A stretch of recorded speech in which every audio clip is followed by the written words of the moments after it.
My father died 2 weeks ago. We hadn't spoken in almost 10 years. And today, I just opened the last letter he left me. I thought I was ready, but I wasn't, because the contents of that letter shattered all the walls I'd built around hating him. When I was little, I always thought of my dad as a hero.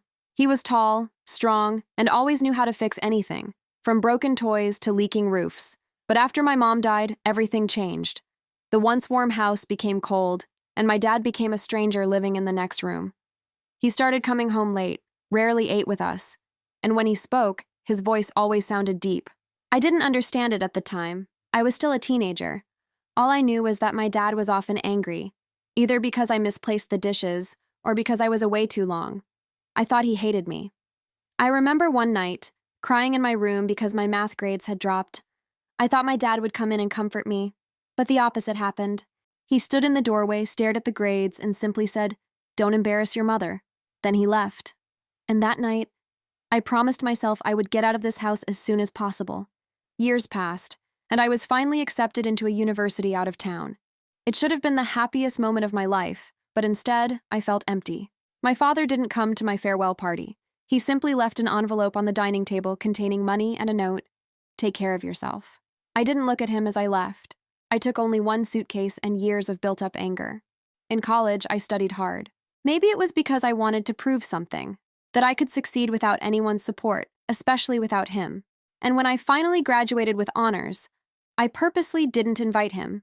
I wanted him to know what it felt like to be left behind. A few months later, I moved to another city for work. He tried to contact me via text, but I rarely responded.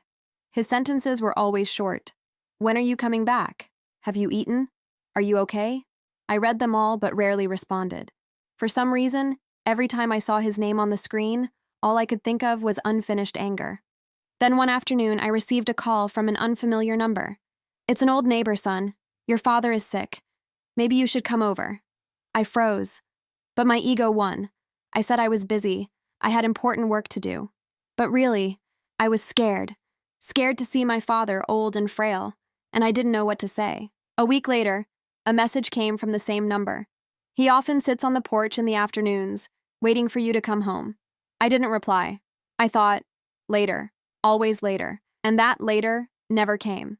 Because a week later, another message appeared. "He's gone, son." I stayed silent. I didn't cry. I didn't speak. It was as if my body had gone numb, until I arrived at my old house, and everything felt strange. The house was old, the paint peeling, and the air smelled of stale memories. In the living room, a white envelope lay on the table. Her handwriting was still the same as before, stiff but firm. It read, "To my son." I stared at the envelope for a long time before finally opening it. My hands were shaking. Inside was a single sheet of paper and an old photograph. It was a photo of the three of us, my mother, my father, and me, when I was little.